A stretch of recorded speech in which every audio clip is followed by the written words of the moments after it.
Lightning Strike Studio presents. There's new podcast and stuff. Guess who? We're back once again, folks. We're your favorite, newest podcast in the history of podcasts. Maybe not that good, but you know what? I tried. Folks, welcome to Larry's new wrestling podcast and stuff. Once again, we are here live in the front seat of the SUV, trying to make sure to give you the entertainment value, which is sometimes hit or miss, folks. We're not going to lie to you. The entertainment sometimes is like, ooh, I don't know. He tries, though. But sometimes it's like, what did we just experience? That was hilarious. That would be the name of my comedy club, by the way, if I ever were to be blessed. I would call it Ha Larry Us. Get it? HA-LARRY-US. If anyone named Larry steals that idea, I'm suing. Anyways, just wanted to get it out of the way. I will sue for copyright infringement since I declared that as my show. It's my name of my club, should I say. My show is Larry's new wrestling podcast, but the name of my comedy club, I would like it to be Ha Larry Us. Moving on. Focus, everyone. That's what we have to do on Larry's wrestling podcast. I didn't throw the new, just so your ears don't have to hear it again. Folks, we're brand new. We're new to the internet. We're on YouTube. We're on, if you're watching it right now, you're watching this maybe on YouTube or my Facebook app, my page. Maybe you're watching it on, or listening to it, should I say, on iTunes, SoundCloud. We are on Podbean. We're even adding ourselves to Twitch TV. My editor is working out the details as we speak. So, folks, soon enough, you'll see the show everywhere. We're appreciative of your support. Subscribe, tell a friend, like it, tell a friend. Just don't tell anyone that we suck. Because back in the good old days of the D-Generation X, in the late 90s, you could say, suck it. When I used to say, God bless. You know what? I didn't like the vulgarity of the late 90s, but also I did kind of the crotch chop of the NWO. I didn't feel like that was as extreme. I don't know. And then there was, of course, extreme ECW hardcore. Can't fight! Can't fight! That's to Mr. Joey Styles, who was the commentator for ECW. But this show is not about commentary, folks, even though most of the commentary does suck today. We can't deny it, except for Jim Ross and Tony Schiavone gave it a little bit of excitement this past week as the formerly known as The Revival is now debuting in AEW. Now, folks, I've been watching a little bit of the current product once again. Should I say, forcing myself to watch the current product. And the reason why I say forcing myself is because it's not that great of a product. Folks, I have to tell you, wrestling pretty much today is nowhere near what it used to be back when I was growing up as a kid. Whether it was my childhood or my young adult life. Wrestling does not equate what I experienced. And it's unfortunate because I want this audience, the one listening to Larry's new wrestling podcast and stuff, because we talk about stuff. We'll talk about maybe COVID a little bit later. We'll talk about also the fact that we are not necessarily under curfew, but we're still under watch of events around the world. So I hope everyone's safe out there and we're doing good. Back to focus. Once again, we're talking about the most important thing, the current product. The current product is not really that important. That's the problem. The main issue with most of the rosters of today's wrestlers. And not to say there isn't talent. I'm sure there's plenty of people that could grab that brass ring. Like Stone Cold. Like The Rock. Like Bret the Hitman Hart. Like Big Daddy Cool Diesel. Who were the number one guys. Like Shawn Michaels. Like the Ultimate Warrior off and on. Like the Immortal Hulk Hogan. That was my Vince McMahon impersonation. All those individuals I just named, the Nature Boy, Ric Flair, the 16-time world champion who we spoke about for 45 minutes last show. And the reason why, folks, is because He's the most impressionable individual in my career, where I took gimmick and lines and catchphrases and just emulated him in my school, in my plays, in my acting life in general. Anything I could do to bring Ric Flair in some way, shape, or form, even when I said Four Horsemen on The Price is Right with Bob Barker. I did everything I could to show my appreciation to the Nature Boy Ric Flair and the Four Horsemen for their influence in my life. Because NWA wrestling, WWF wrestling, WWE wrestling, and the mid-90s WCW wrestling all impacted me into the early 2000s, where WWE took over from there for about a decade, and then all of a sudden things just changed once the 10s hit.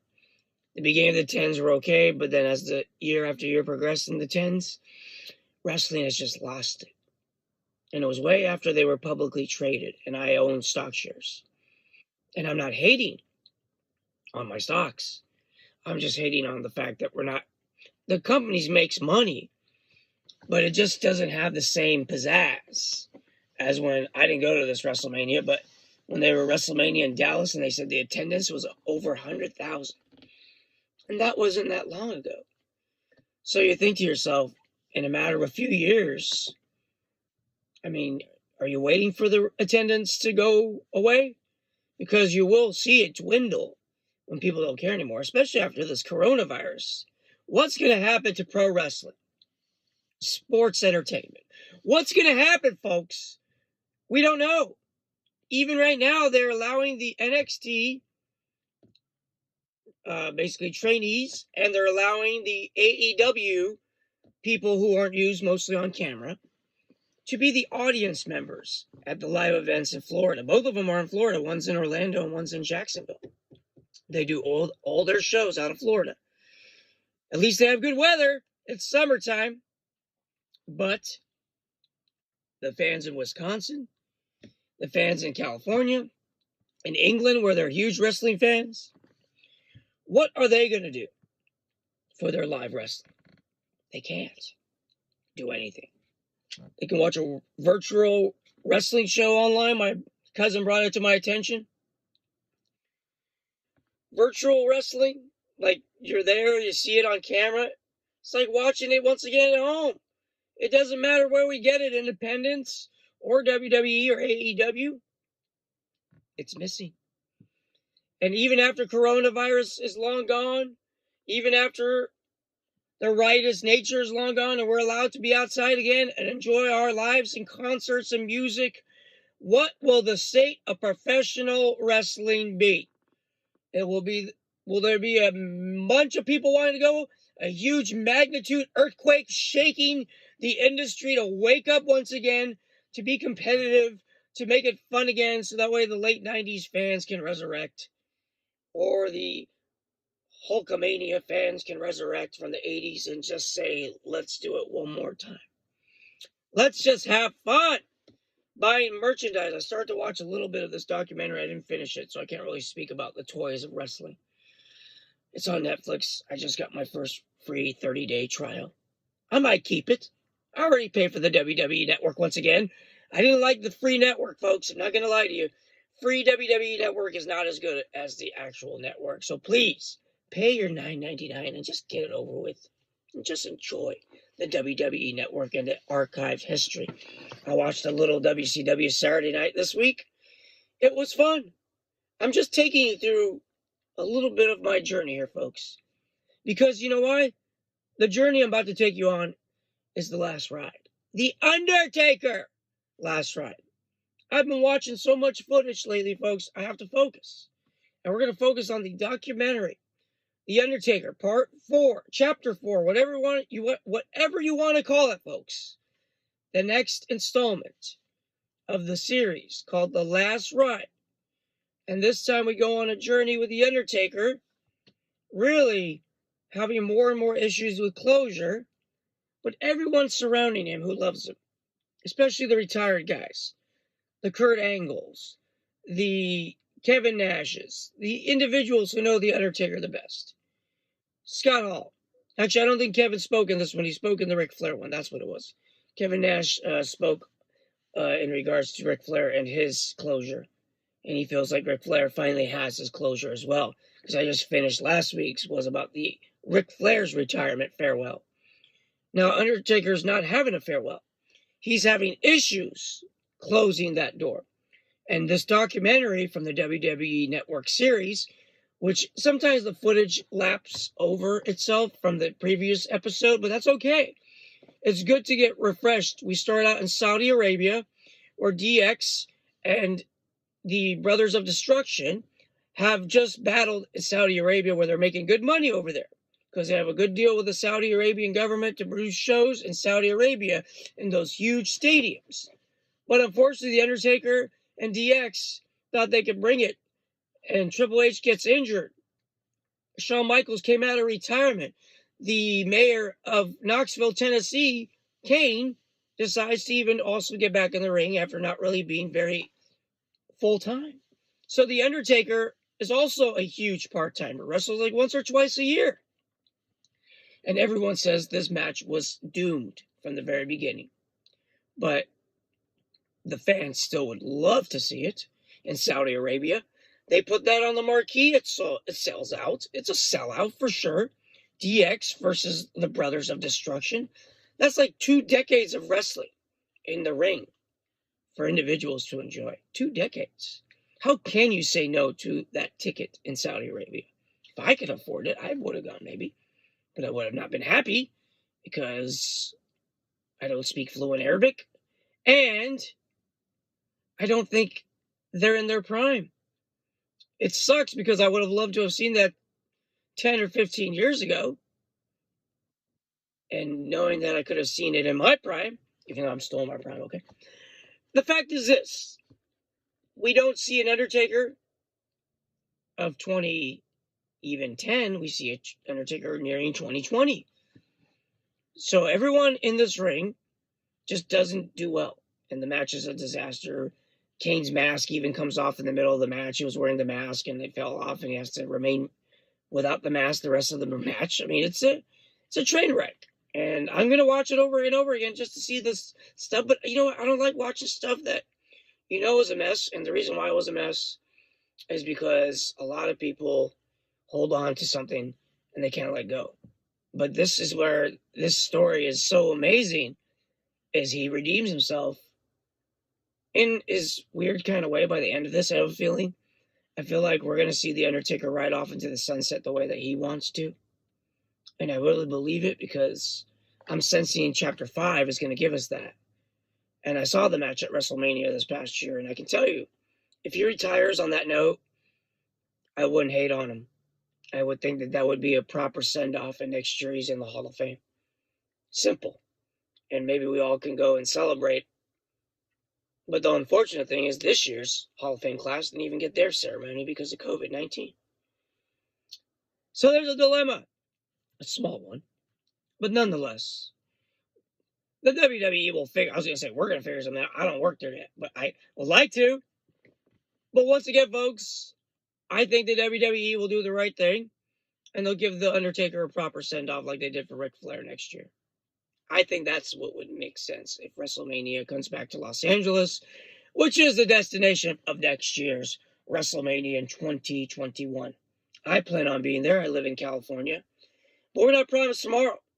So what I can count on is you tuning into this podcast, folks, every week, because April is pretty much almost a year away. So we're not going to think about that. We're going to think about episode number 10, because guess what, folks? We're going to have 10 episodes. That's right. After this one, folks, I have done a double-digit number of shows. And I'm thanking all of you right now in advance for tuning in on iTunes, for tuning in on YouTube, because you can see me like John Cena, because I just did that wave. For those of you on iTunes, I just waved my hand in front of my face like John Cena. Just want you to be up to date as well. See, I care about everybody. Any way you tune in, I want you to know thank you. And thank you. And once again, thank everyone, my friends. See, I threw a twist in there for you. That was my Sheik Hassan character coming to life. As you can see, he was so annoying That's what he sounded like in your face at those live independent wrestling shows that I performed at in Sacramento to the Bay Area and all parts in between, brother. And I thank those who watched me as Sheikh Hassan number one. For those of you that enjoyed me as a Ferengi at the amusement park with my purple scarf in every photo. And I know it's me. Folks, I am happy to share with you this show. And I appreciate the viewership, and I appreciate all of you for tuning in to Larry's new... That sounded a little bad there, like I was in the bathroom having an issue. Larry's new wrestling podcast and stuff. That sounds better. I want you to know, folks, I'm very happy with all of you out there. And the fact is, The Undertaker, I believe in this very... Back to focus, The Undertaker. I'm very happy. I told you, folks, we go on a ride on this show. That's why it's called And Stuff, because we never know what direction this podcast is going to go. My producer probably hates or loves that. But personally, I'm also co-producer, so I'm saying it works, that we go all over the place and that we go back to focus. And let's go back to focus with The Undertaker.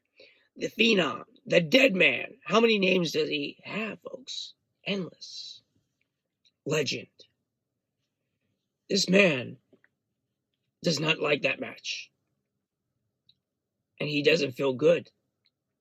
So what does he do? He gets in the ring again. But maybe not in the way that he thinks he's going to get back in the ring, because Saudi Arabia goes bad. He takes some time off.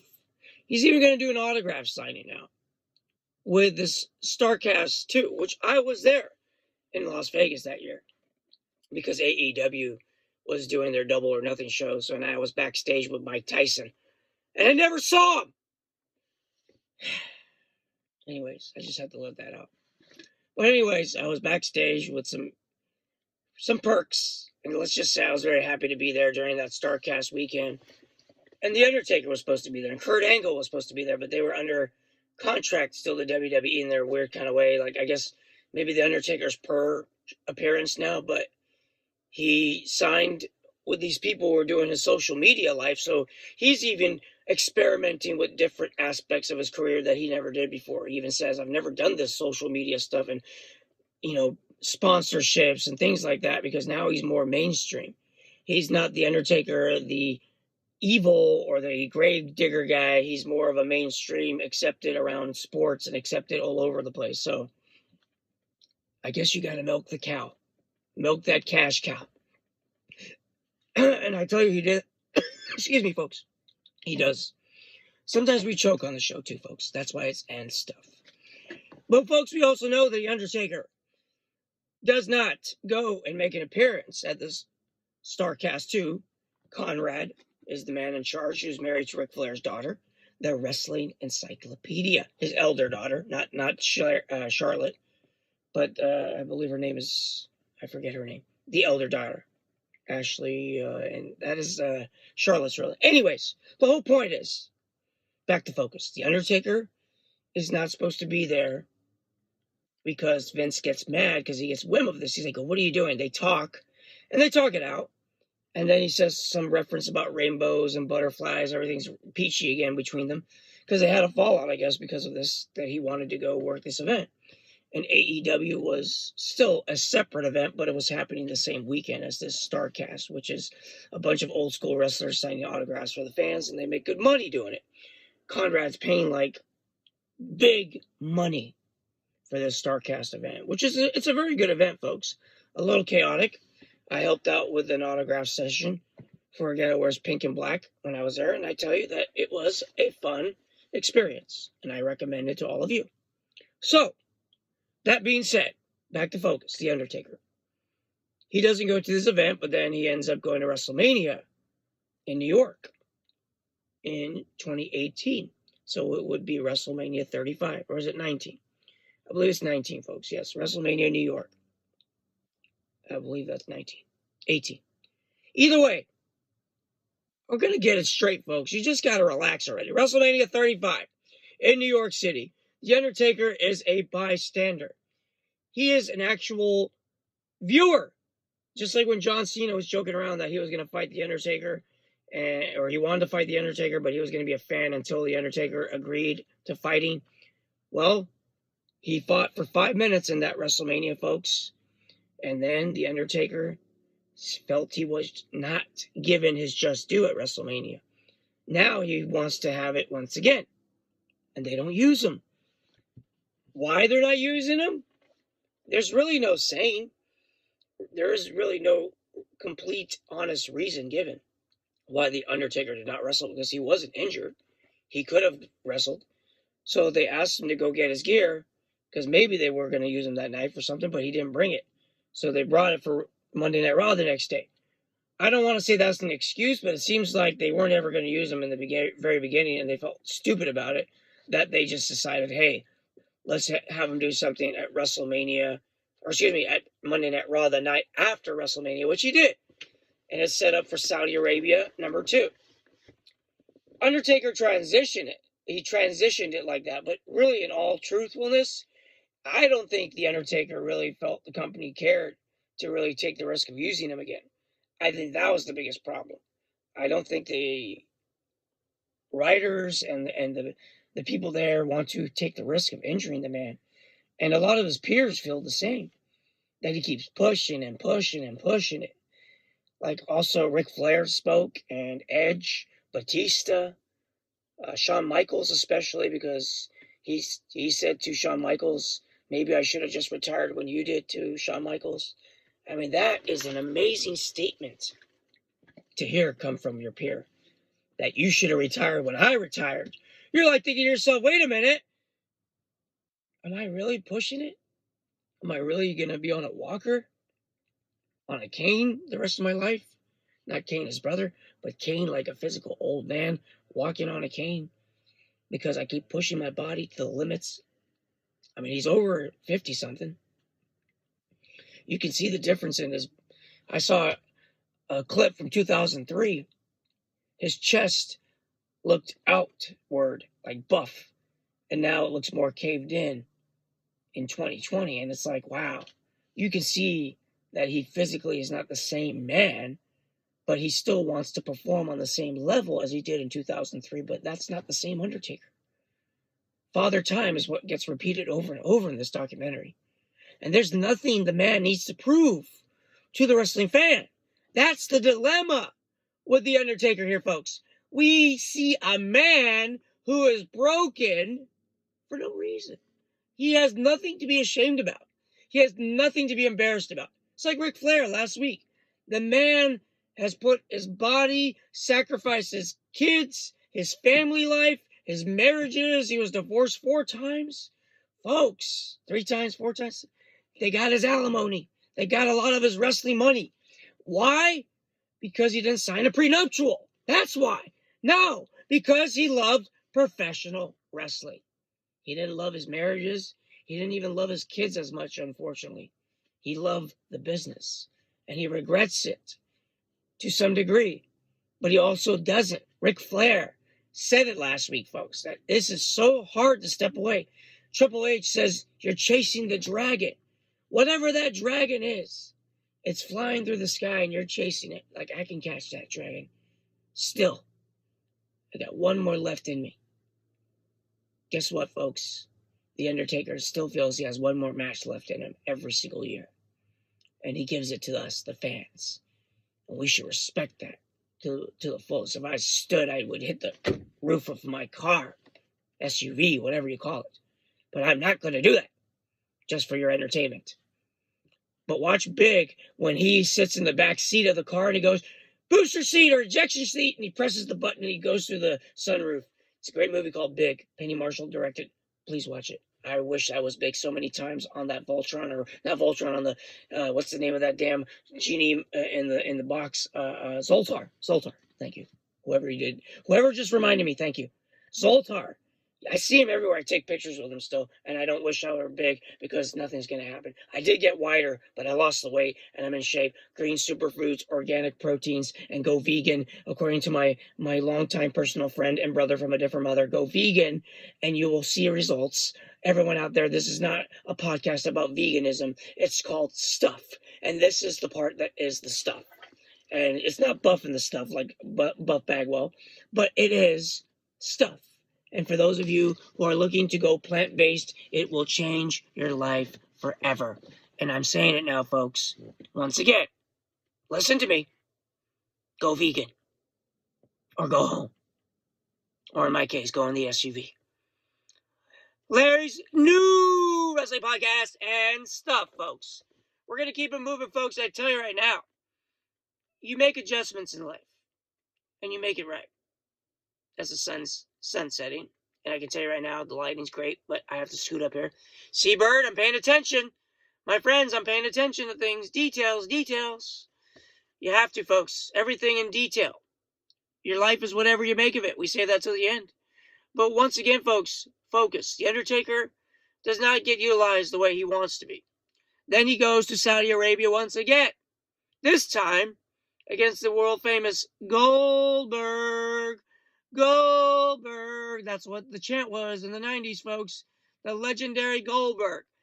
This match in Saudi Arabia, if you see it on paper or marquee or whatever, it is legendary.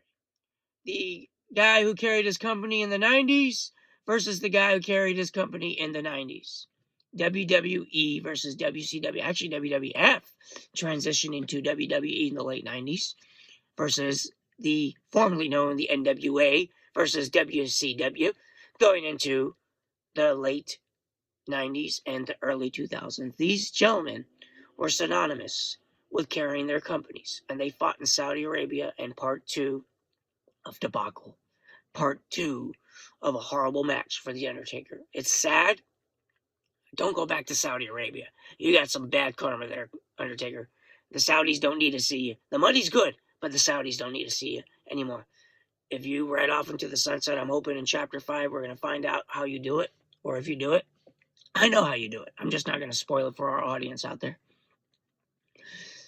The Undertaker-Goldberg match is really, really a bad match. And the reason why is because supposedly, and we'll never know for sure, Goldberg hits his head on it's for sure he hits his head on the corner post, and it's one of those LED ones now, so it's even harder probably than the one previous that he gashes himself, major gash in his head, and for whatever reason, they continue the match even though he wasn't seemingly in the best shape. And eventually what happens is Goldberg ends up getting a pretty much crappy match with The Undertaker and vice versa. What we have, folks, is a situation. The Undertaker and Goldberg, they really don't do well. They don't do well at all. And the reason why is because The Undertaker has to carry the match. Goldberg is a walking, living, breathing man in the ring, but dead mentally. He probably doesn't even remember the majority of that match, and he almost dropped The Undertaker on his head trying to do his signature jackhammer move, and unfortunately, The Undertaker almost really messes his neck up really bad. His neck would have been really to the point of maybe possible paralysis, possible career ending right there, forced career ending. And what is it worth to have that, folks? What is it really worth in the end? I don't know. Personally, for me, it's not. I'm going to tell you right now, it's not.